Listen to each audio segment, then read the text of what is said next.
Hello and welcome to the Elevate podcast. I'm your host, Patricia Nowakowski. I am a salon owner, educator, mindset, and leadership coach that helps salon owners go from overwhelmed and burnt out to motivated and empowered.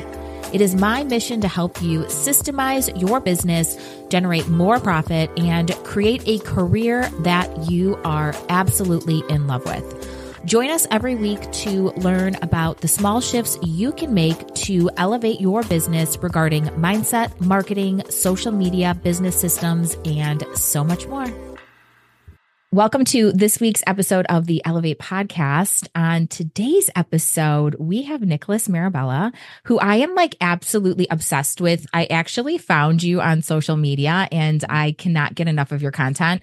The quality of your content is amazing and what you speak about is so relevant and I connect to it so much. So I'm so glad you're here. Do you want to take a moment to introduce yourself and share who you are and what you do? Yeah, so I am a salon owner, a hairstylist. I'm about to retire from behind the chair, but I started in the industry, I would say 97 is when I went to hair school. And then I bounced around a little bit here and there. I did hair for a soap opera for a real short period of time. And then 9/11 happened and then I went to the Marine Corps. So after the Marine Corps, I got back in the hair again. And I just wasn't really focused on my career. And I tried a bunch of different businesses and nothing really panned out for me. And then I wound up getting jammed up back in my early 30s where it was I had to give up my friends while I'm getting arrested. And it was wrong crowd, wrong friends. And I had to look at my life and be who am I hanging out with? Because if I continue to hang out with these people, that's the direction I'm going into. So I just cut all ties with everybody, for the most part. I still see some of these people, but I don't hang out with them ever again. And I wound up getting back into hair again. And I took everything I learned from every failed business I tried in my 20s and I just applied it. And I had one focus was to get busy behind the chair. And I did it. It took me 6 months. I went from doing $400 a week. I wound up moving out of the one place I was at. I had to move back home. And I was back at my parents' house at 31 years old, 32 years old. And I was holy shit, I had all this debt. I was I got to get out of this.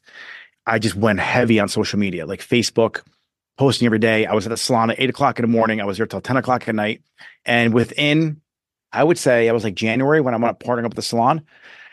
In 6 months, I wound up going from 400 to 4,000 a week consistently.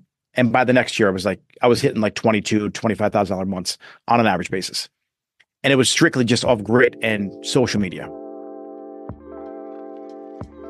Wondering what it's like to work with me? Want to know what I've tried and tested in my salon and how you can create more freedom as a salon owner?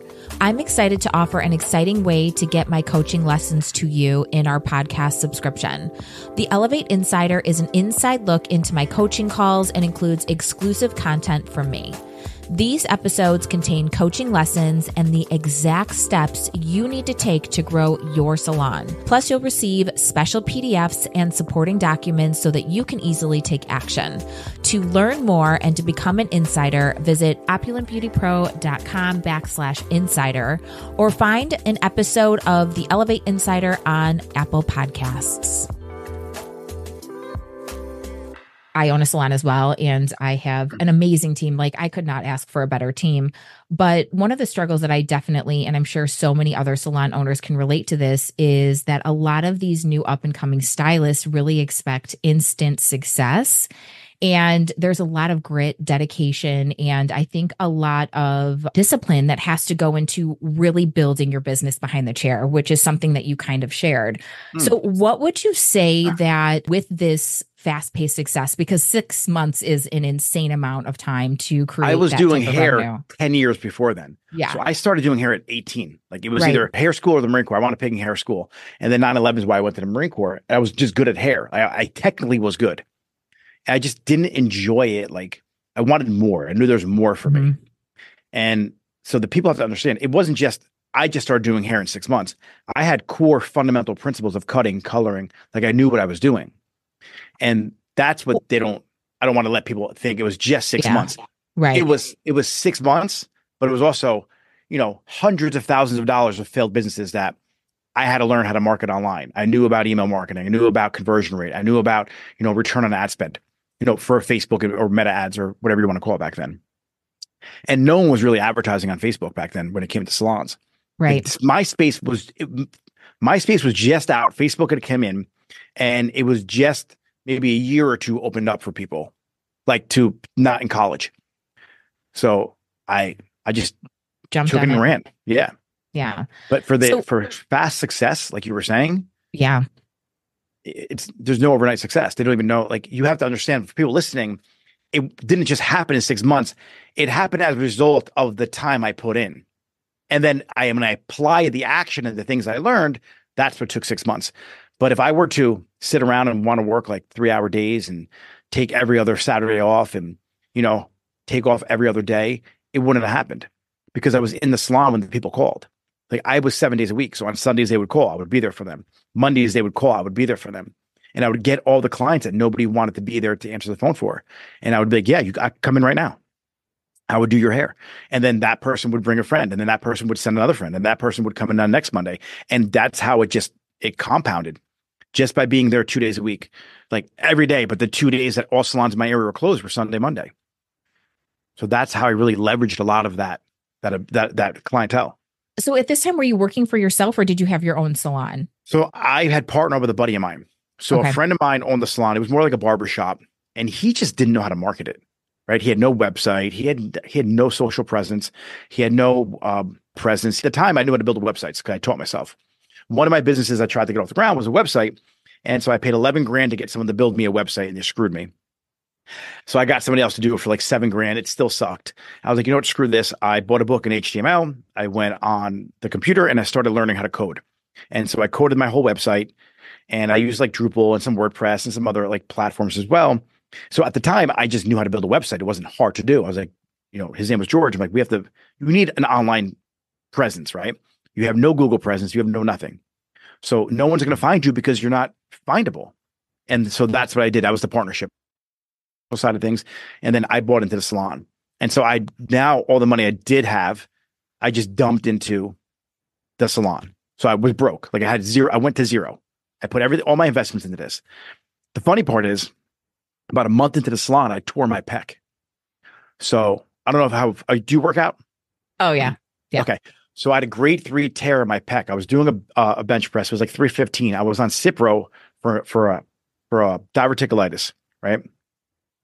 So I wound up getting diverticulitis. This is like a month into the salon. And then you get tested. When you want to be successful, trust me, you'll get tested. And I went to the gym, and Cipro apparently weakens your tendons and joints. A lot of antibiotics too. That's why a lot of sports injuries, like big in MMA.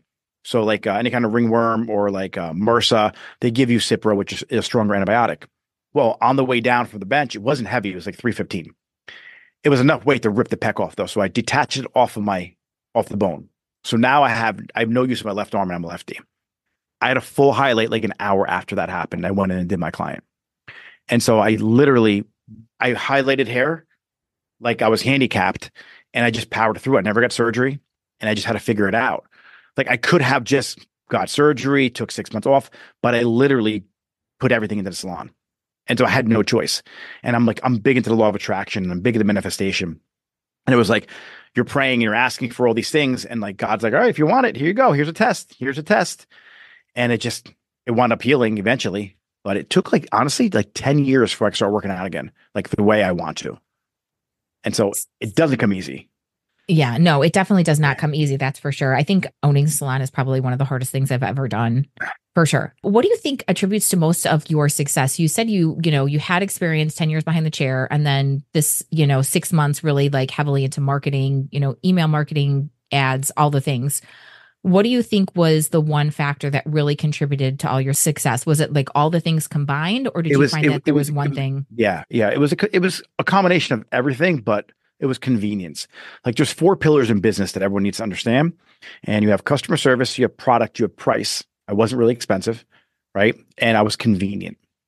So I made myself really available. And everyone talks about boundaries nowadays, and I get it. You need to have somewhat of a boundary set, but I wouldn't say no to anyone. I would do updos. I would do perms if I had to. I would do highlights. I would do every service available in the salon because I needed money. I needed to do clients. And so you have people out there right now who are like, I specialize in X, Y, and Z, and you're a year out of hair school and you refuse clients. Like you don't take certain people. You're never going to build up like that. Granted, that's not your choice of a client, like an older clientele and great coverage, but that's your bread and butter. And on top of how convenient I was, I went above and beyond for customer service. I just made sure my customer service, personal customer service, beyond the salon, I made them feel like the most important person in my chair. Mm-hmm. And the combination of those two things, and I wasn't expensive. I was not cheap, but I wasn't really expensive either. And I made sure my product was good. So the problem is these girls today are really good at marketing. Like, I mean, they grew up with Instagram. They grew up with TikTok. They grew up with iPhones in their hands. But good marketing makes a bad product fail faster. So you are awesome at getting attention, but you suck at hair. So that's why you're not getting busy, because no one's coming back to you. So before you put all the eyes on you and collect all that attention, be proficient in your skills. So that was the thing. I just dove into everything. When we started doing hair, when did you start doing hair? You don't mind me asking. I've been doing hair for 23 years. Okay, so we're like at the same 2001. era. Yeah. Right. You were like VHS tapes, VS Sassoon, horrible music in the background, Tony and Guy tapes. And if you wanted to learn, you had to go to like a class somewhere at your distributor's factory, or you would do weekend things to learn how to cut hair. Now, like when I got back into this, it was on the internet. Like I could learn, I could go to YouTube and learn these techniques. So all I did was watch haircutting tutorials, color tutorials. And if a client booked an appointment for me, I would ask her to send me a picture of what she wanted. I would go and look at the technique and how to do that, driving to the salon. Like I would sit in the parking lot real quick, refresh my brain. All right, cool. That's how I do it. And then execute. And that's how I learned. Yeah. I sucked at doing hair technically. Like the first year was really rough for me. And I was like at a point where I was at my commission salon, and at the salon, we all had a number. I was number 49, and they were literally talking shit about number 49 in the break room because they didn't know it was me. And I was like, I got to shit or get off the pot. And at that time, there wasn't really like YouTube or all the things like available now. So I literally maxed out a credit card and took every single class I could. I spent like $10,000 in education like 22 years ago, which is a lot. It's a lot. But I live in Chicago, so there was Vidal Sassoon, there was Aveda, like there's the Wella Institute. There were so many resources here. And the fact that all of these people have so much available to them at their fingertips at any time is so beneficial, and really something that I don't think a lot of people really take advantage of. And I did the same thing. Did you make it back? Totally. I doubled my income in 1 year. I was a solid hairstylist. Not only was I a solid hairstylist technically, my confidence level was through the roof because of all the things I learned. Confidence comes from learning and knowing. Yep. Mm-hmm. The more confident you are, the more confident you're going to be. Exactly. You're not scared anymore. You can handle anything. Right. I think, building your technical skill is definitely something that's really important. For me, I know that you say like all these people are born with Instagram. I think social media for my team probably is the biggest struggle. And this is one thing that I really wanted to touch base with you on, because I feel like you do social media so well. But one of the things that my team struggles with is the fear of backlash, the fear of getting made fun of, and the fear of trolls. So I feel like I love a good troll. I know you handle this so well. And sometimes I read your comments and I'm like, damn, it takes a lot, to be able to continue to put out the resources and the things you do and handle that. So how do you do that? Yeah. First, other people's opinions of me is none of my business. It's their opinion. I don't own it.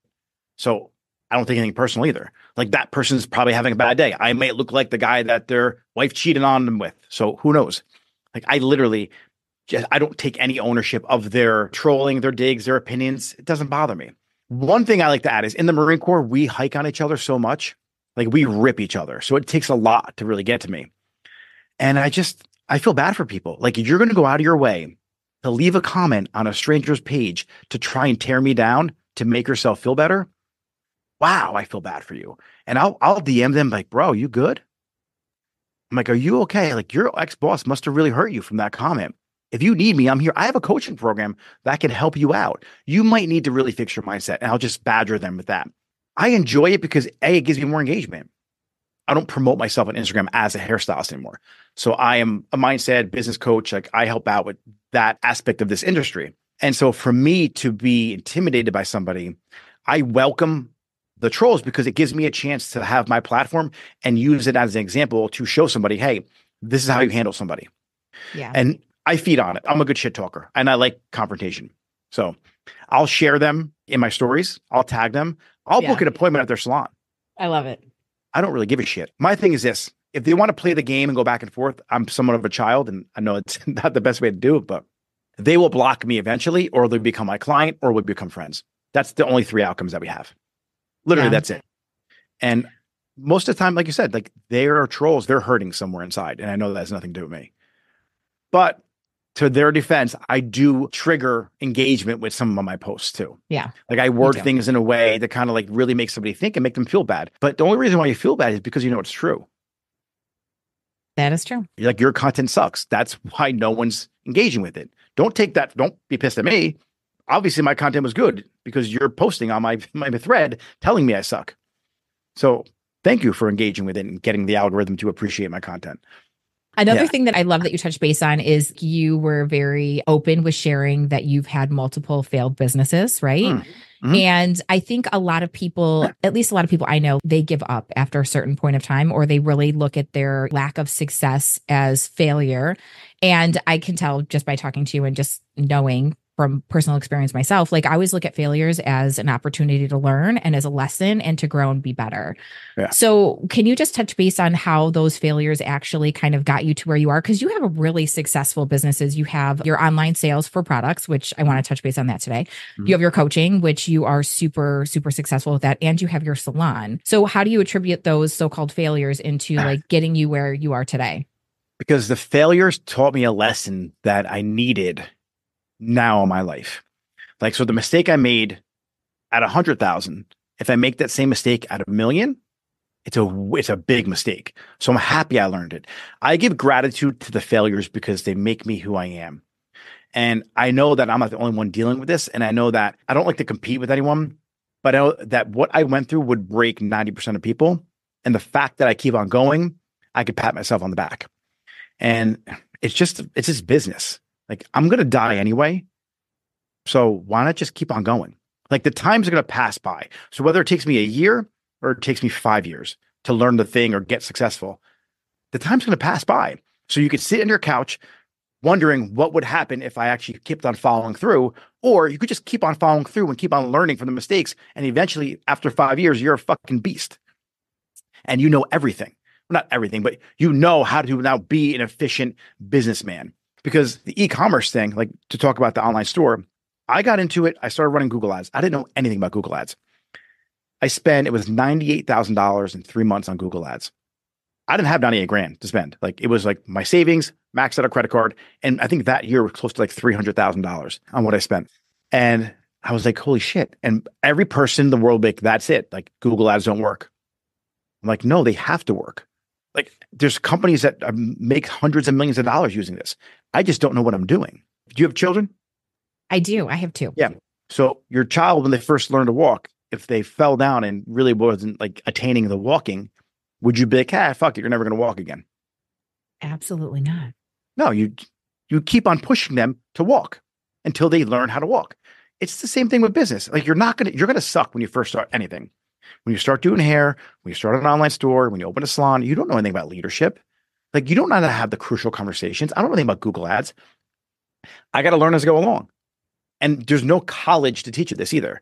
Like, you can't go anywhere. You can take a seminar, you can hire a coach, which will help time collapse the journey and learn from their mistakes. But at the end of the day, you need to learn these mistakes. And I just knew, for me, that first 98 grand was my first year tuition in Harvard Business School. That's what I chalked it up to. And then I was like, I got to learn. And now I'm doing a little less volume, a fraction of the price in Google ads, and I'm doing like so much more profit because I know what I'm doing now. I did free shipping, free returns. Listen to this. I thought it was Zappos. So free shipping, free returns. I spent a crazy amount on Google ads. I was probably losing $20 per customer I was shipping products to. I was discounting like 10%, 20% discount codes on top of getting them into my funnel for ads. So, I mean, out of that year, like that 100 grand I think I made, I probably spent like 150. It was wild. It was really, really bananas. But I was still doing hair. So behind the chair, I was doing like 300 grand a year. So to me, it was like, all right, I'm just investing. Now, I don't really do much in my businesses. I have someone running my operations. I have someone packing the orders. I got VAs all over the world. from customer service to managing my Google ads to handling my admin stuff. Then I got someone helping me with the salons. Like I literally bought back my time, but it took me hundreds of thousands of dollars of investing and learning that. If I had quit, I'd still be behind the chair trading my time for money. And the one beautiful thing about this industry is we're very unique because you can do anything in this industry. You want to be an educator, then you can make money. You want to own a salon, then you could leverage other people's time for money. You want to come up with a product line, you could do that. You can make money like that. You want to be an ambassador for a product line and educate for that line? Sure, great. You want to do makeup? Once you collect the attention on social media, the opportunities are endless in our industry, right? It's remarkable that people who don't like social media because they're afraid, well, on the other side of that fear lies opportunity. And if you look at Kylie Jenner, yeah, how did she become a billionaire? Because of attention, right? If The Rock didn't want to post on social media, and I like to use him as an example, he would have never got the deal for the tequila company that made him a billionaire. You know, if Conor McGregor wasn't so boisterous and obnoxious and tried to collect attention, he would never had his whiskey company, right? So these are people who manifest attention or collect attention, and they manifest that into businesses. So if you want to become busy behind the chair, there's a couple ways to do it. Get as much attention as you can. And there's good attention and bad attention. I'm not going to get into that whole conversation. It's just about attention. If you add value, if you become the most valuable person on Instagram when it comes to hair, if you get the most valuable tips, people will follow you. And you cannot post too much. If you're just saying, hey, look at me, look at me, look at my hair, look at my after picture, look at my after picture, and there's no value there, you're going to get annoyed with you. But if you explain why their scalp is flaking, why their hair is breaking, why their color fades, the proper way to blow out bangs, why you have to wet wrap your cowlick or like hair wrap your cowlick in the front to really blow out your bangs if you have current bangs, like anything and every frustration that your clients have, make a list of all the frustrations that every client has ever had during any consultation, and then make a piece of content about it.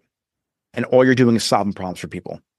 And people will begin to trust you. So there's two barriers that people need to understand when it comes to content. One is you have to create the content, collect the attention, right? And that will help you break the trust barrier. Because if the tip you gave works and they're like, holy shit, I listened to Nick and that technique worked.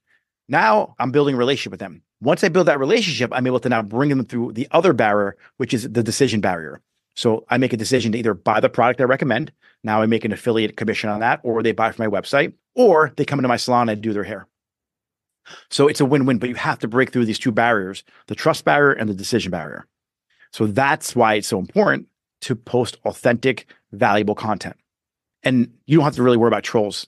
Every now and then you will. Who was the kid? Jacob Kahn. Jacob, he's like a Goldwell. He's a good cutter.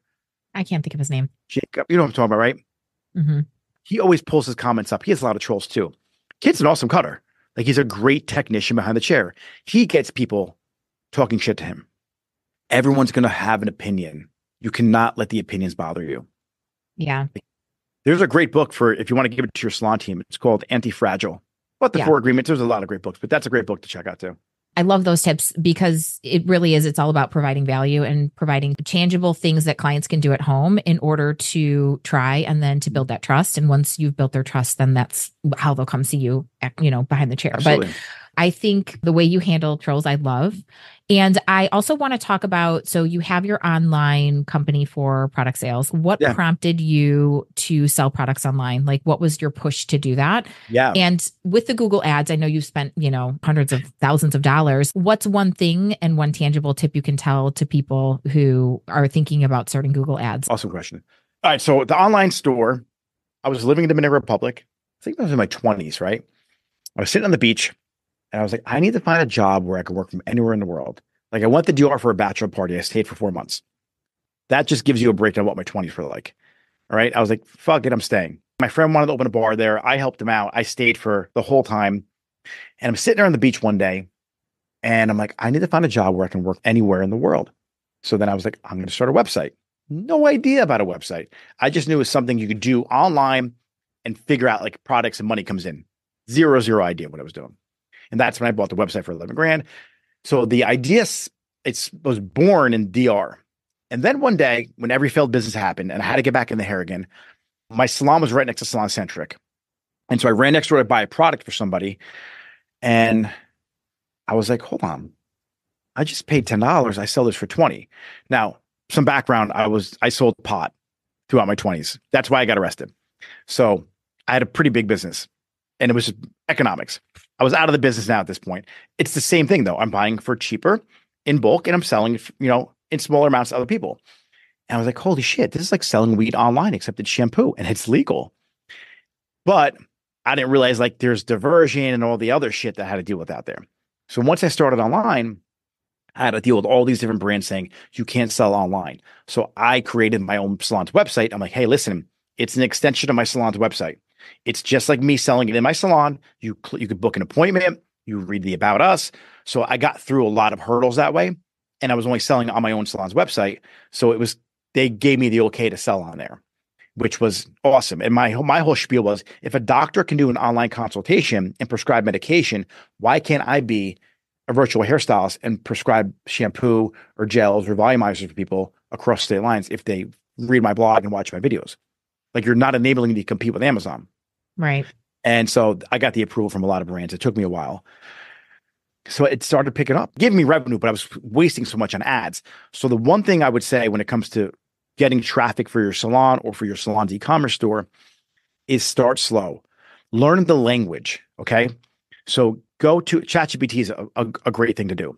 Here's what I would do for advice. Go to Upwork.com. I would find somebody who is a Google Ads expert, right? Meta ads, Google Ads, whatever. I would pay them their hourly rate for a few hours. I would have them teach you whatever they know about Google Ads. And then I would take that information and I would hire someone at a less amount of money to help manage your ads. So you're going to have the language and the knowledge, so you're able to articulate to somebody else that you can afford to pay. Because there's people that charge like $300, $400, $500 an hour. I would take the initial investment, and you could take a course too. I would rather speak one-on-one with them, and I would screen record my conversation, have them set up my ads account, watch them create a PMAX campaign or a shopping campaign or a search campaign, ask all the questions that I had. I would watch that video 100 times over again, so I knew the language by heart. And then that's how I would enter into doing Google Ads. That's I exactly love that advice. Yeah, that's so smart. Utilizing the experts that are available to you and then finding someone else cheaper. I mean, we live in a day and age right now. Like, right. Anyone listening probably doesn't grasp what I wish I could share my screen right now with you, but my team is in Nigeria, Singapore, North Africa, the Philippines, and India. That's my team. I have a team and my payroll is like $500 a week. Yeah. I know. I have a virtual assistant in the Philippines too. Like it would cost me, like my ads guy, I don't even want to say I pay him $3 an hour. And I know that's people are gonna be like, oh my God, it's not, right? Because he just manages my stuff for me now. So for $3 an hour, if there's something going on, he's not doing much at this point. He's just kind of monitoring it for me. So where it took me an hour to take a look at my data, 2 hours, I do a highlight. Let's say it cost me $300. That's $3. So why don't I use my time wisely? Like, anyone listening to this call, you got to understand, what are you doing laundry for on the weekends? Like, if you're a high level extension artist, right? And you're a mom, why are you looking at your emails? Like, why are you spending all day checking your appointment emails? Hire someone overseas to handle that for you. Handle your inbox, give them control of your calendar. So this way you can spend time with your kids. You want a work-life balance, learn how to buy back your time. I tell people this all the time, and so many salon owners are afraid to spend the money and make the commitment. I don't do anything for myself. It's ridiculous. My manager, she makes fun of me all the time. I literally do nothing for myself. I have a marketing director who takes care of, all of our email marketing, social media, all those things. I have a manager who takes care of the salon for me. I have a salon coordinator. I have a virtual assistant in the Philippines who, handles a lot of things for us. And I literally do nothing because I know that time is the most valuable resource that any person can own. And when you have that freedom, there is nothing better than being able to do what you want when you want to do it. Yeah. And like when I choose to do hair, I choose to do hair. It's not because I have to do hair. It's because I want to do hair. But you just have to take risks. You have to make mistakes and you have to learn from those mistakes, grow, and you have to financially invest in people and then invest in people by training them properly. I think that's another issue that people run into is they hire someone, they don't want to train them. They expect the person to know exactly what they're thinking and how to do everything perfectly. And it doesn't work that way. It takes time. It takes time. I'm going to give you guys this tip real quick. So anyone listening, as leaders, right? As leader in leadership role in your salon, there's two things you have to worry about. Well, few. Outcomes and process, right? You got to be able to communicate your vision and you have to be able to let the team know what is the outcome you want for the salon. What's the vision? What direction you're going into? And then the next thing is the process. How are you going to get there? You need to create a system, like a standard operating procedure for the front desk, for the assistants, for the stylist, whatever it may be. There's two ways to do that. You build it internally with something I teach called the camcorder method. So you film yourself doing the thing. Then you upload that to some kind of software and you do a voiceover explaining exactly what you're doing. Rip down the transcript, upload it to ChatGPT, and there you go. You got your SOP. It creates you a checklist in sequence of the thing that you're doing, and then that's what you give to your team. So it's done by you. Or if you don't know how to do something or you're not good at it, you send a team member and you buy a system. So let's say you're not good at cutting hair in your salon. Everyone's weak at pixie cuts. I will pay Jen to go learn pixie cuts from the best person in the world, take the class, come back to our salon while she's fresh, teach all the cuts she knows, film it, and then we're going to create our own little internal SOP on pixie cuts because that's the weakness we have in our salon. So I just bought that system. So leaders are out there thinking, oh, how do I do it? It's just figure out the outcome, right? What's the one outcome you want? And what's the process to make you successful and how to get to that outcome? And there's more philosophies that go into that, but that's pretty much all you need to do. Yeah, I tell the salon owners that I talk to that they should have a system and process for everything in their salon. People need direction to know how to do things, and they need to know how to do things in the way that you want them to do things. And if you don't have a video or, a policy or a procedure in place, then how are they going to know what to do?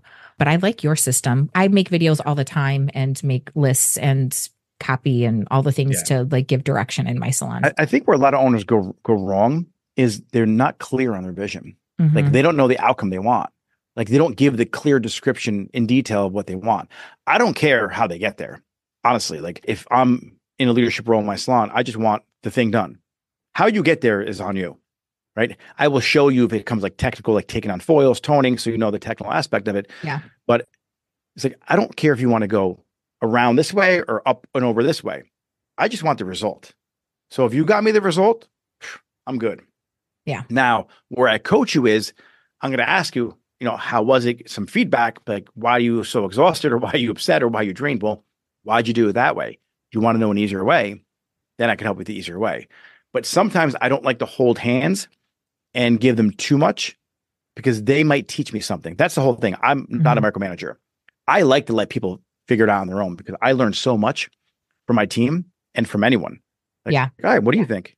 Yeah, I love that. I do learn so much from my team as well. And I'm not super micromanagey, but I do think like having a roadmap on how to get, of course, is important. Think of it like ways, right? You have your directions and then you have the other courses they can take if they want.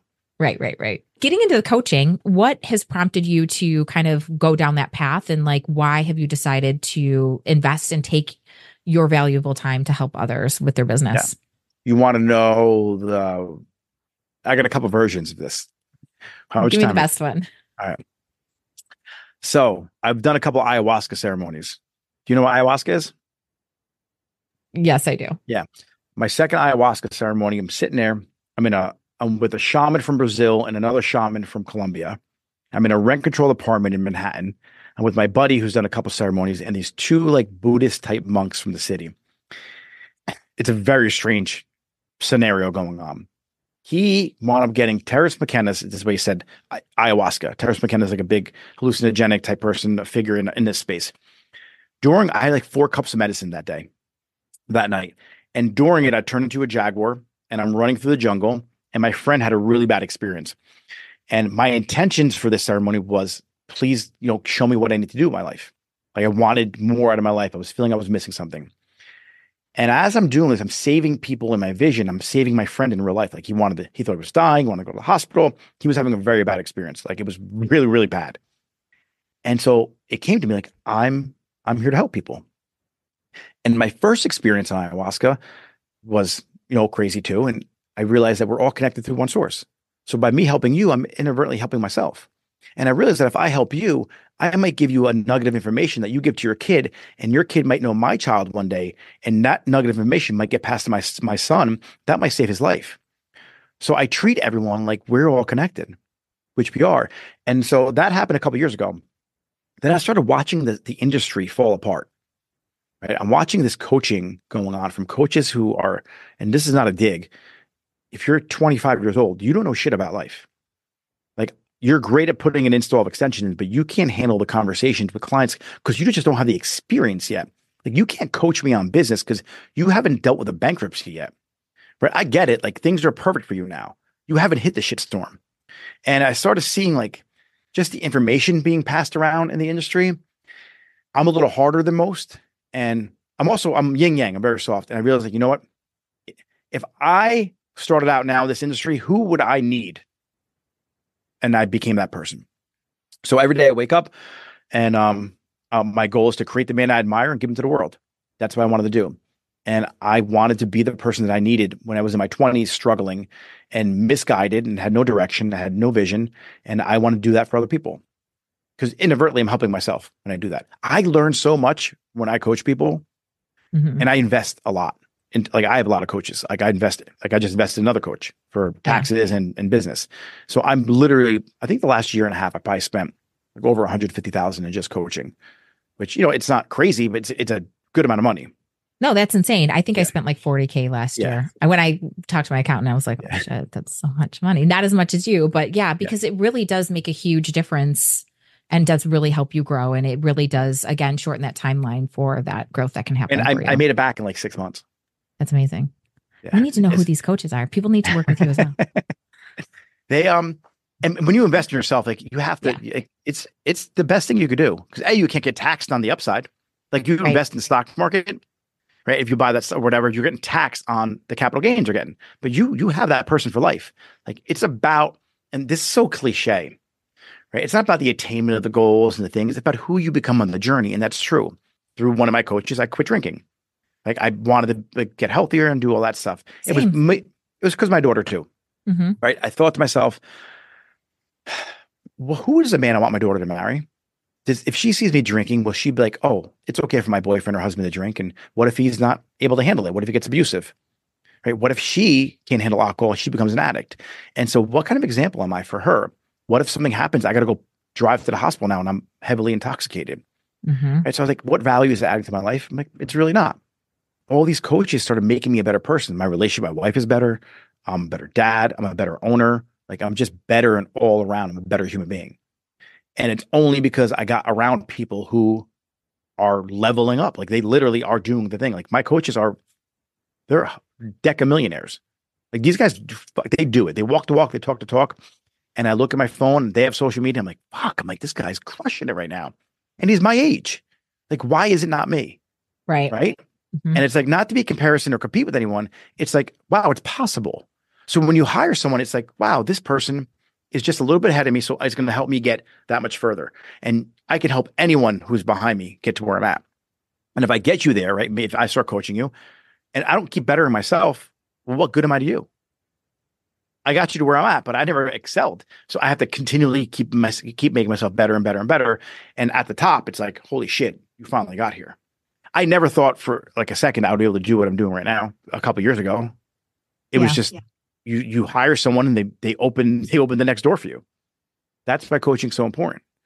Like, and you did it when you first started, like investing all that money in the classes and becoming a better stylist. And you made that back. You doubled your salary income in a year. You would never be able to do it. You could probably do it in 4 years, maybe figuring it out. But I probably would have quit the industry, to be honest. Yeah. I had no idea. There was no training at my salon. And I would have quit.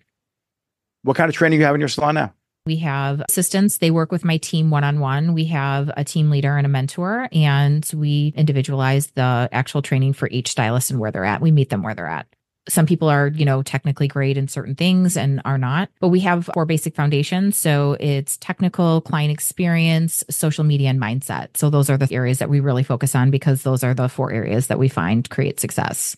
I love that. So we have a different topic for 12 weeks. They go through our 12-week program when they first come on.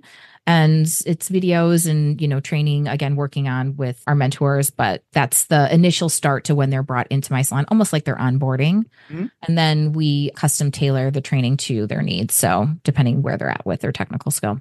Some stylists who are so technically talented, especially with lightning, I think hair cutting is probably the biggest struggle. And then I bring in educators. We just had a class yesterday. We have a class next Monday. I teach classes. So it's a variety of different things. Create the systems and you buy the systems. That's awesome. Yeah.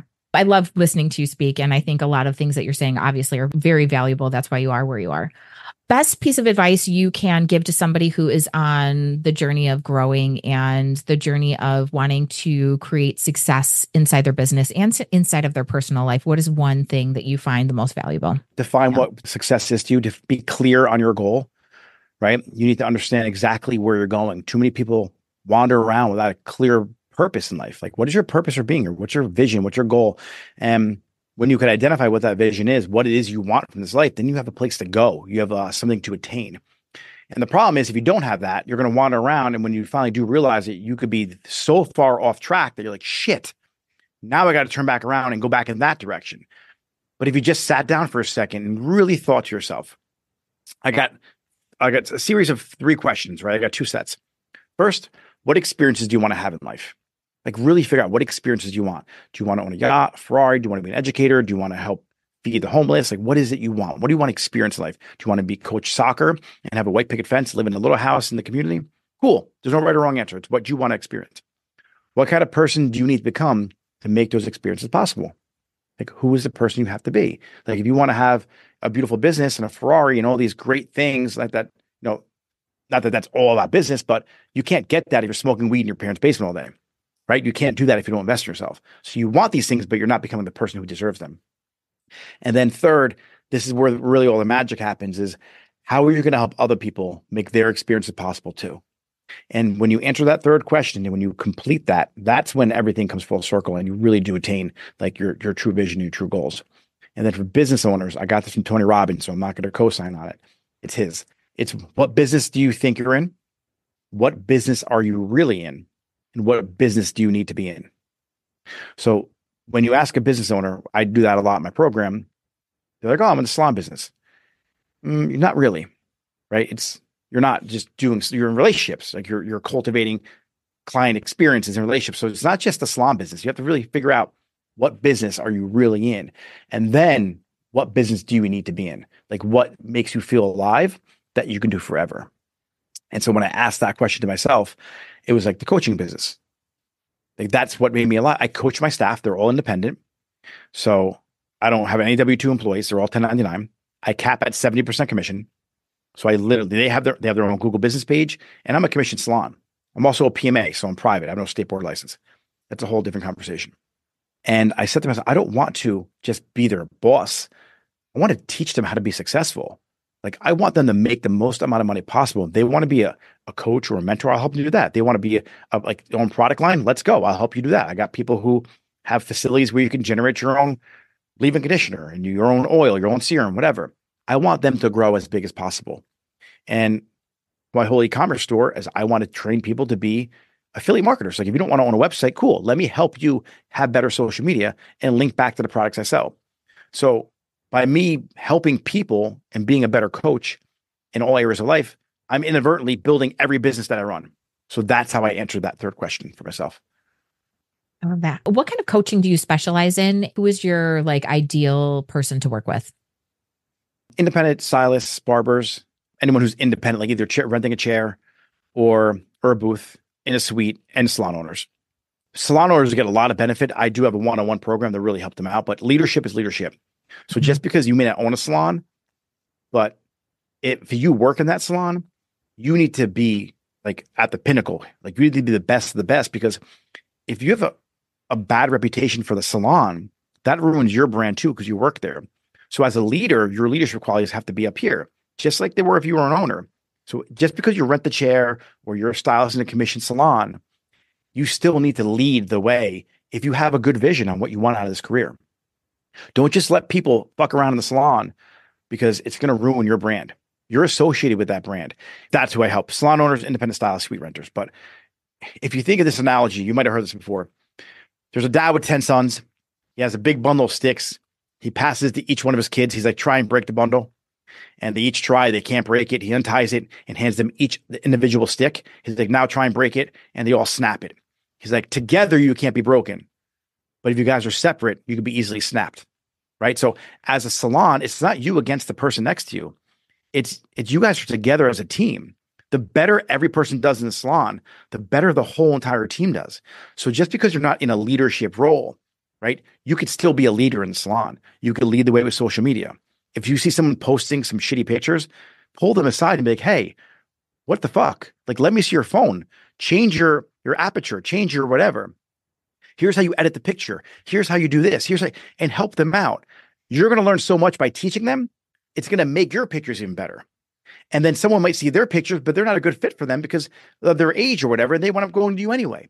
It's just, you never lose by helping people. And so that's what I want to share with everyone. I help anyone who wants to be a leader in the industry, really. Yeah. I always say it's like an ecosystem. You can have a healthy ecosystem and everyone can help each other thrive and flourish and be super, super beneficial. Or, you can just have one bad little issue and then that can make everything crumble. So, but yeah, like success is a team effort. It's not just an individual effort. And I think from my experience, like in past salons, it's always been very competitive and, people are against each other and that's just not a way to create success. Yeah. And I felt it too when I was, getting really busy behind the chair, even with my partner. Like there was jealousy there. Yep. Right. I came into a salon you owned, and I want to excelling way past what you were doing financially. But it wasn't what the fuck? Yeah, but I didn't tear your building down, dude. Don't tear my building down. I just built the biggest building in town. You could build one too. Come on, I'll show you. I'm not worried about that. Like, don't try and tear me down. Like, let's do it together. Let's team up on resources. So that's one of the things I like to do too. Like I have a B2B business for products. So if you want to team up, we can get you color, we can get you products, we can get you foils. Let's buy together. Because you got the big salons out there like the Ultas and JCPenney salons. They're buying in volume. Mm-hmm. We could all buy in volume too. Right. When I went to Florida, I have a location in Florida. We first started building a salon. I went around to the main part of town. I walked in every salon. I introduced myself. Hey, opening a salon in town. If you need anything, I have a distributorship up north. If you ever get jammed up a color, you run short, please stop in. We have this color line, that color line, that color line. If you need foils, whatever you need, we got you. I just want to introduce myself. And do you believe that they send us clients sometimes when they're too busy? I love that. Yeah. And one of the girls, she closed her salon down. Her rent got raised up astronomically. She jumped around a little bit. Now she's working at the salon. One of the salon owners I introduced myself to. Yeah. So power of connection. Yeah. It's your circle of influence. You got to make it as big as possible. Circle of influence. I'm stealing that. Okay. Tell people where they can find you and how they can work with you. You can find me on Instagram. I'm at Nick Mirabella. You can go to nickmirabella.com. I'm fixing that whole website. It's you can still, there's like an apply now. I get the email. You only talk to me. When I coach, that's another thing I want to talk about for coaching.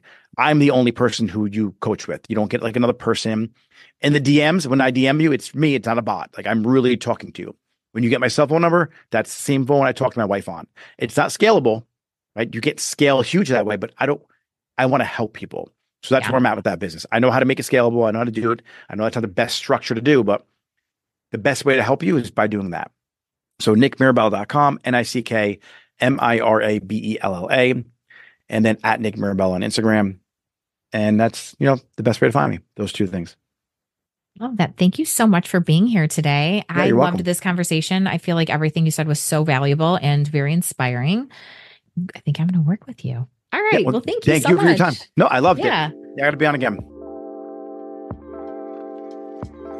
Thanks for tuning in to the Elevate podcast. If you loved this episode, it would mean the world to me if you would leave a review on Apple Podcast or wherever you listen. The Elevate podcast is hosted by me, Patricia Nowakowski, and is produced by Opulent Beauty Pro. To receive my free business guides, visit opulentbeautypro.com/free or click the link in the show notes. You can find me on Instagram at Opulent Beauty Pro or at Patricia_Nowakowski_OBS. If you love this show, please consider subscribing and we will see you next week.